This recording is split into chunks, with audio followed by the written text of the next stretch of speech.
Re-bienvenue sur le show. Aujourd'hui, mon énergie est dans le tapis. On ouvre les portes de l'Académie Altitude et ça me rend tellement fière, ça me rend tellement reconnaissante, mais en même temps tellement excitée par ce qui s'en vient.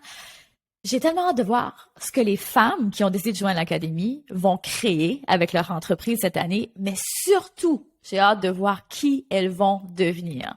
Parce que ça, guys, ça c'est inarrêtable. Quand on devient cette personne-là qui peut leader cette entreprise-là, qui peut l'amener à un autre niveau, ben on est inarrêtable. Puis pas juste avec cette entreprise-là, avec partout dans sa vie. On devient inarrêtable quand on devient cette personne-là, cette leader-là. Donc aujourd'hui, je te donne 6 choses à faire que toi, tu peux implémenter tout de suite dans ta business puis qui vont vraiment l'amener au prochain niveau. Donc, on part ça tout de suite parce que je sais que ton temps est précieux. Donc, numéro 1, élève tes prix. Direct là, OK? Arrête. Je passe pas par catchement. Élève tes prix. C'est tellement important que les gens aient un peu de skin in the game. Je sais pas comment dire en français. Donc, ils aient un peu, tu sais, que l'engagement soit assez intense, que le prix soit assez intense pour qu'ils show up, pour qu'ils viennent, pour qu'ils s'impliquent. Le plus les gens payent, le plus les gens s'impliquent. Ça, c'est un fait. C'est un fait, je l'ai vu moi aussi en commençant en coaching, tu sais, je voulais pas trop charger cher parce que de un, j'avais pas cette confiance-là en moi et en mon service au début. Hein, on est brancholant, on a un peu le syndrome de l'imposteur, on n'est pas trop certaine si on va apporter des résultats, on n'est pas trop certaine si les gens qui vont investir dans notre service vont avoir un retour sur l'investissement. Et ça, pour moi, c'était crucial. Et c'est la façon de pricer, de mettre un prix sur vos choses. Je déteste les gens qui disent, je déteste pas les gens, mais je déteste la façon de cette vision-là, de dire, écoute, charge ce que tu vaux. Ça, je trouve que ça fait pas de sens. Parce que ce que tu vaux, ça n'a pas de prix. Fait que comment est-ce que tu peux mettre un prix sur ce que tu vaux? Pour moi, ça fait pas de sens. Mais si je te dis, est-ce que ton client, ta cliente, le prix qu'il va payer pour ton service, ton programme, ton coaching, est-ce qu'il va avoir un retour sur son investissement? Est-ce que le 1 000 $ qu'il met avec toi, ou le 2 000 $ ou le 5 000 $, est-ce qu'il va refaire cet argent-là par le service que tu lui offres, la solution que tu lui proposes? Puis moi, je m'arrête pas à là. Je dis toujours, la façon dont je mets des prix sur mes services, c'est est-ce que mon client va faire 3 fois la valeur de ce que je demande pour le service? Et si la réponse c'est un oui, là, c'est un oui viscéral, c'est comme un no-brainer, là. Pour vrai, ça, c'est une bonne façon aussi, là, que tu clignes même pas des yeux en mettant un prix, t'es comme, ben, voyons donc, c'est sûr que la personne va faire ça. Elle peut faire 3 fois ça facilement. Si c'est ça, bon, t'as trouvé ton prix. Puis tu peux même y aller un petit peu plus haut. Puis parce que tu veux vraiment que la personne s'implique. Et je le vois, la qualité de l'implication, parce que je ne veux pas dire la qualité de la cliente, toutes mes clientes sont de qualité, comme tout le monde est incroyable, mais la qualité de l'implication, depuis que j'ai monté mon prix, je le vois. Elles ont pas de temps à perdre. Écoute, j'ai mis ce montant-là, que j'ai investi ça là dans moi, parce qu'elles investissent pas réellement en moi. Elles investissent en elles. Elles investissent juste en moi pour que je leur montre leur chemin pour elles, pour qu'elles deviennent cette personne-là, qu'elles apprennent de ce que j'ai appris. Mais si elles peuvent avoir 3 fois le retour sur investissement, demande-toi ça. Est-ce que mon client peut avoir le retour sur investissement? Oui, go. Monte tes prix. Don't overthink it. Arrête de tourner en rond. C'est vraiment comme une clé, la clé numéro 1. Clé numéro 2. Développe tes talents de persuasion et de communication. On le dit souvent, les gens qui réussissent en business, ce sont de super bons narrateurs, storytellers. Donc, elles sont capables de raconter des histoires, d'amener les gens avec eux dans un mouvement. Elles ont cet art-là des mots, cet art-là de la persuasion et c'est tellement important. On oublie ça des fois. On oublie de rajouter tout ce marketing-là autour de notre business. On a un service, bon, on commence souvent avec « j'ai une envie d'aider une telle personne avec un tel problème spécifique », mais on oublie de rajouter toute cette composante-là de marketing tout autour, toute cette histoire-là, toutes ces valeurs-là. Parce que dans le fond, le marketing, tout ce que c'est l'exposition de tes valeurs, ce en quoi tu crois, où est-ce que tu vas amener la personne, c'est quoi la journey, c'est quoi l'expérience, comment est-ce qu'elle va se sentir dans ton univers, où est-ce que tu veux l'amener. Donc, tout ce marketing-là, c'est essentiel pour amener à des ventes. Je veux dire, marketing et vente, ça va ensemble. Je vois beaucoup de gens qui essaient de faire des ventes, mais qui mettent pas du tout d'investissement ou de temps sur le marketing ou très peu. Et c'est une erreur. Si les gens savent pas qui tu es, ce que tu crois, puis ce que ta compagnie, c'est quoi les valeurs de ta compagnie, ben ça va être plus difficile de faire des ventes. Ça va être plus difficile de les persuader d'investir avec toi en eux, à travers toi, comme j'ai dit dans le point numéro 1, si c'est sec. On va se le dire. Si c'est sec, c'est comme, go, s'il te plaît, achète, voici pourquoi, tac, tac, tac. Oui, OK, c'est bon, mais rajoute autour de ça. Deviens une narratrice incroyable. Crois en ton produit. Tu devrais croire en ton produit, là, comme personne. OK? Comme personne d'autre. Si toi, tu n'es pas ce véhicule-là, si tu n'es pas la personne qui porte le drapeau, la première en avant, pour parler de ton produit, pourquoi les autres devraient croire en toi? Donc, super important de développer ces skills-là parce que si tu ne fais pas de vente, on va se le dire, si tu fais pas de vente, tu t'en vas directement vers la faillite. C'est une business, tu dois faire des ventes. Ça, j'ai eu de la difficulté à vraiment saisir ça. Je le savais, là, en début d'entreprise. Voyons, tout le monde sait ça, que faut que tu fasses des ventes. Mais en même temps, entre le savoir et le faire et l'incarner, de dire vraiment que je suis vraiment là pour faire des ventes, je suis vraiment là pour servir. Parce que souvent, je l'ai dit, tu sais, je parle souvent à Money Mindset, à quel point des ventes, honnêtement, c'est juste un service que tu as rendu. L'argent, c'est juste un véhicule entre toi et ton client. C'est juste un échange d'énergie. Vraiment, là. Fait qu'un coup que tu as vraiment saisi ça, wow! Moi, ma passion pour le marketing a explosé. A explosé depuis. Puis qu'est-ce que tu penses qui est arrivé après ça? C'est mon marketing a explosé. Mon message passe 2 fois plus. Ma cliente l'entend beaucoup plus clairement. Ça rejoint des personnes qui sont alignées avec ce que j'ai à offrir parce que je passe mon temps à marketer mon entreprise et j'adore marketer mon entreprise. Ma créativité a explosé depuis. Donc, vraiment très important, lis des livres là-dessus. J'ai un podcast, justement, j'ai un épisode de podcast sur le storytelling, j'en parle. Fait que va écouter celui-là si tu veux encore plus plonger dans cet univers-là pour développer ton entreprise. Fait que numéro 2, développe tes talents de communication et de persuasion. Numéro 3, deviens leader. Combien de fois je le dis, tout part de soi. Tout part de soi, tout part de son énergie, tout part de ton intention, tout part de la vision que tu proposes. Deviens la leader, comme deviens le membre d'équipe avec qui tu voudrais travailler. Fait qu'imagine comment ton équipe elle va prendre de l'expansion, comment les gens qui travaillent avec toi vont s'investir si toi, tu es super investi dans ton entreprise. Deviens aussi ta cliente parfaite.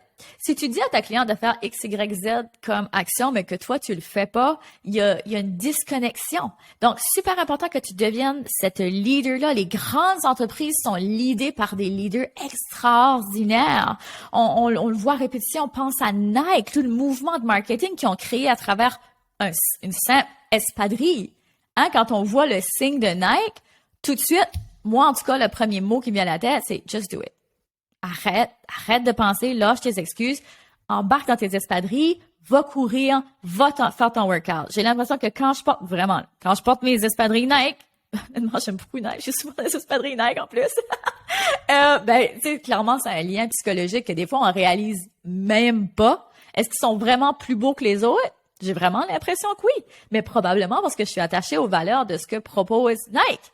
Deviens cet athlète-là. Tu sais, j'ai cette image-là dans la tête. Je vois les ads de Nike. Je suis vraiment imprégnée de leur énergie, de leur valeur. Fait que souvent, ça devient comme inconscient. Même chose pour ton client, la psychologie du client. Je veux dire, c'est tellement intéressant. Écoute, je devrais en faire un épisode, actually. Vraiment juste sur ça. Fait puis il faut que tu réalises aussi que la plupart des problèmes que tu vas régler dans ton entreprise, c'est des problèmes de personnes. Donc, on deal avec des personnes à la journée longue. Je veux dire, on a des clients humains, là. Fait comment est-ce qu'on peut devenir cette leader-là qui, justement, quand on reçoit des critiques, comment est-ce qu'on les reçoit? Est-ce qu'on les voit comme quelque chose d'agressant ou on les voit comme une occasion de s'améliorer? Est-ce que ça devient, actually, la critique, encore une fois, dans la vision, tout part de soi? Est-ce qu'on choisit de voir ça comme quelque chose de négatif, quelque chose qui nous amortit, quelque chose qui nous arrête à la limite? Ou est-ce qu'on choisit de voir ça comme une faille dans notre entreprise, une faille peut-être qu'on devrait régler, mais rendre ça de façon innovateur. Comment est-ce que, à partir de maintenant, on peut trouver une façon de que ça n'arrive plus, mais encore mieux, encore plus loin que ça? Comment est-ce qu'on peut rehausser l'expérience du client? Comment est-ce qu'on peut devenir tellement bon dans le service à la clientèle? Comment est-ce qu'on peut servir ces gens-là? Comment est-ce qu'on a envie de les retenir, ces personnes-là, dans notre univers? Comment est-ce qu'on peut s'assurer qu'ils deviennent des fans de notre travail? Parce qu'on les aide. Pour que les gens soient fans de nous, de toi, ils doivent sentir que tu es là pour eux. You got their back. Tu vois leur... bon, Dieu, des fois les mots en français. Tu es là pour eux. Tu es là pour les supporter. J'ai juste des mots en anglais. You give a shit en français. Hein? C'est juste, tu es vraiment là pour eux. Tu cares. Tu veux être là. Fait que deviens cette leader-là. Super important. Chaque jour, je travaille sur mon leadership. Je travaille sur mon mindset. Je suis dévouée à devenir une meilleure leader demain que je l'étais hier. Tout le temps. J'ai les yeux rivés là-dessus. Je suis comme, comment est-ce que je peux m'améliorer? Comment est-ce que je peux laisser tomber cette croyance limitante-là? Comment est-ce que je peux nourrir mon esprit? Parce que c'est important, la façon dont tu nourris ton esprit. Donc, deviens cette leader-là. Numéro 4, documente. Là, on va du niveau de la productivité. Documente tes processus dès maintenant, parce que si tu veux faire grandir, évoluer ton entreprise, il va falloir que tu délègues à un moment donné. Donc, j'ai un livre que j'ai envie de te proposer, que j'adore, que je trouve qui est très, très bon. Ça s'appelle The Business Playbook et c'est écrit par Chris Ronzio. Donc, c'est vraiment comment documenter et déléguer de façon à ce que ta compagnie s'élève au-delà de toi. Et ça, c'est important. Dave et moi, on a toujours construit nos entreprises de façon à ce que on soit pas vital dans notre entreprise. Oui, clairement, je suis la face de l'Académie Altitude. Je suis là, je suis présente. C'est moi qui coach en majorité. Tu sais, je suis vraiment là. Mais reste que si demain, je pogne la grippe puis que je peux pas enseigner un training ou whatever, ou que je peux pas, whatever, je vais aller en vacances, je suis pas obligée d'être tout le temps là. J'ai une équipe derrière moi, j'ai des coachs maintenant qui sont là avec moi, je suis plus toute seule. OK, là, on parle peut-être, ça m'est pas arrivé ma première année de business, mais reste que je choisis toujours, en tout cas, je trouve que c'est une bonne façon de construire sa business toujours dans l'optique qu'on n'est pas nécessaire à 100%. C'est plate, hein, on dirait de dire ça d'une certaine façon. Au début, j'étais comme, là, mon ego était un petit peu touché. Là, je me disais, là, j'ai vraiment besoin d'être vital dans mon entreprise. Est-ce que c'est pour toi ou est-ce que c'est pour ton client? Demande-toi cette question-là. Est-ce que c'est vraiment nécessaire ou c'est tes frameworks, c'est tes structures, c'est ce qu'il y a dans ta tête et dans ton cœur que tu as vraiment envie de transmettre? Tu es juste un véhicule, pour vrai, dans ta business. Tu devrais juste être un véhicule pour que ce que toi tu sais, ce que tu as appris, les gens puissent en profiter, en bénéficier pour qu'ils puissent arriver à un résultat. Mais tu devrais mettre ça sur papier.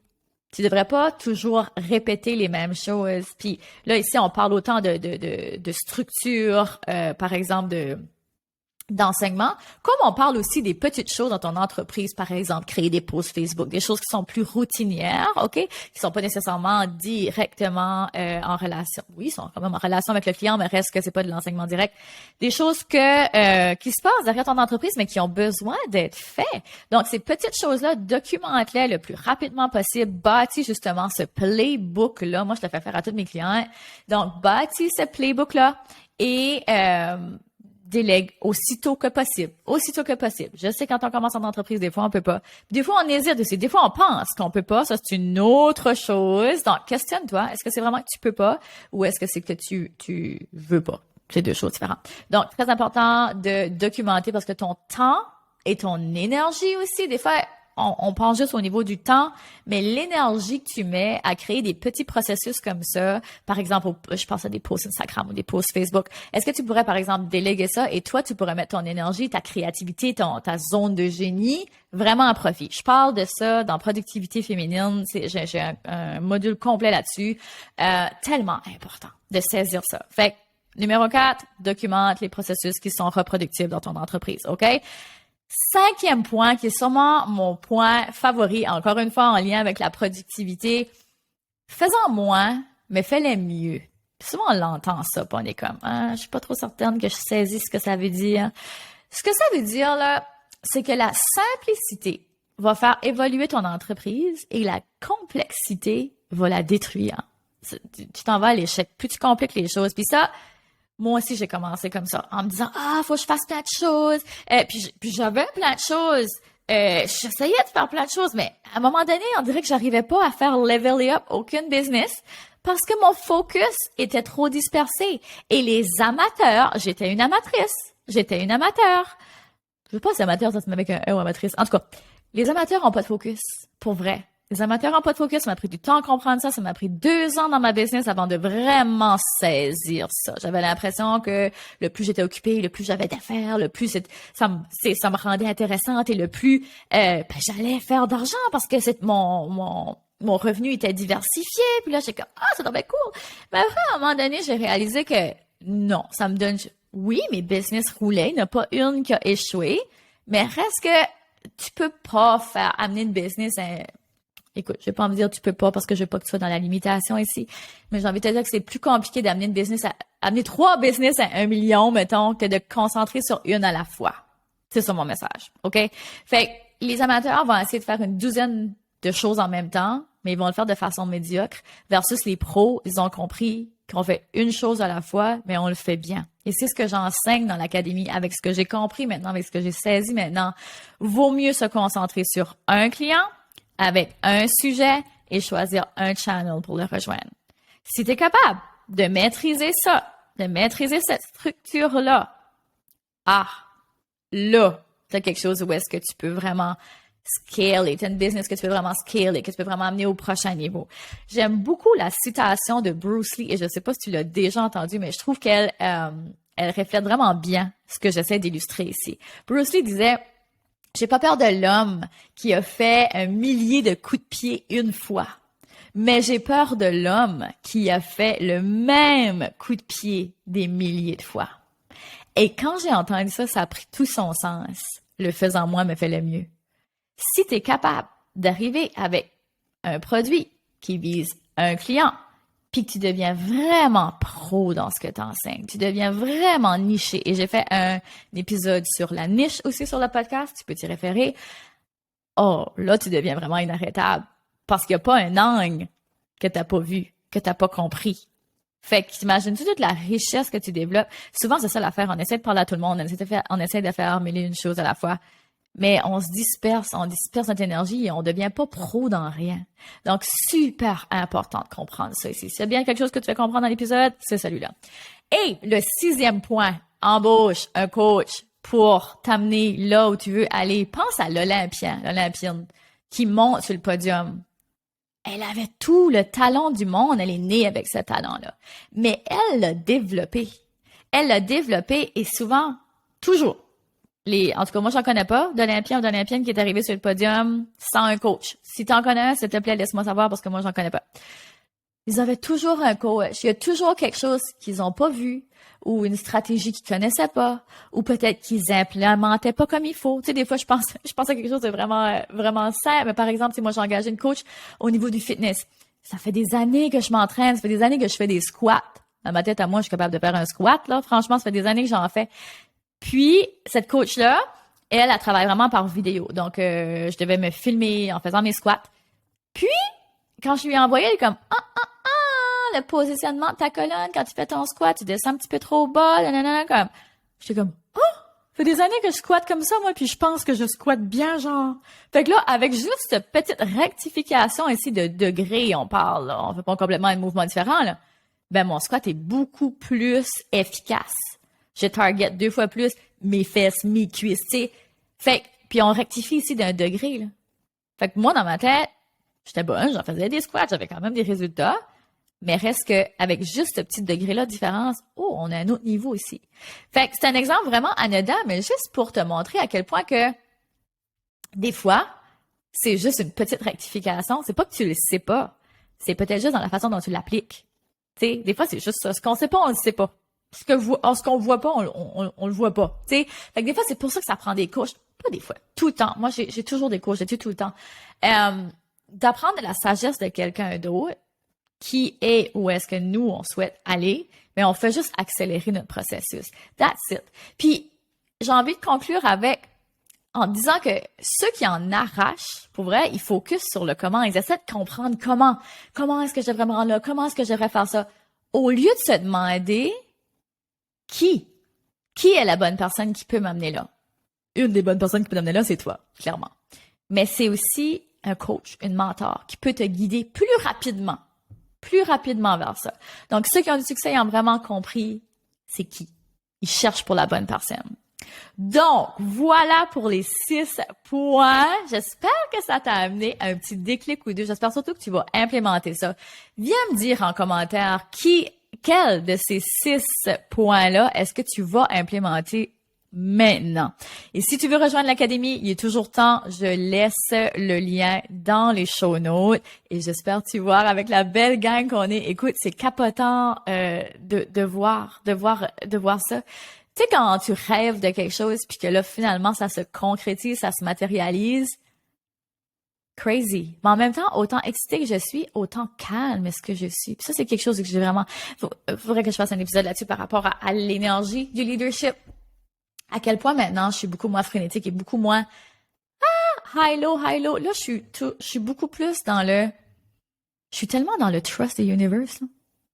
Ben, plus que le trust the universe. Je me fais tellement confiance maintenant. Versus avant, j'étais tellement dans le syndrome de l'imposteur. Au début, quand j'ai commencé, tu sais, je la vois, l'évolution, puis c'est tellement beau. Puis c'est pour ça que, tu sais, quand j'ai commencé l'épisode, tu sais, je l'ai dit à quel point j'ai hâte de voir la transformation qui va s'opérer en elle. Parce que la transformation, ça vient aussi avec la transpiration, on va se dire, qui s'effectue en moi. J'ai hâte de la voir en elle, maintenant, dans ces femmes-là. Fait que c'est magnifique.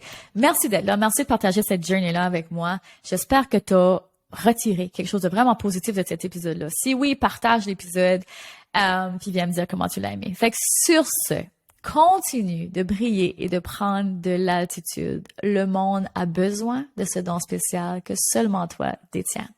I love you et on se revoit la semaine prochaine. Bye. Vous venez d'écouter le podcast Altitude. Pour ne rien manquer des prochains épisodes, abonnez-vous au podcast et cliquez sur le 5 étoiles. Vous pouvez aussi consulter nos outils gratuits créés pour vous au www.podcastaltitude.com. Merci d'avoir été là et à très bientôt dans le prochain épisode Femmes d'Altitude.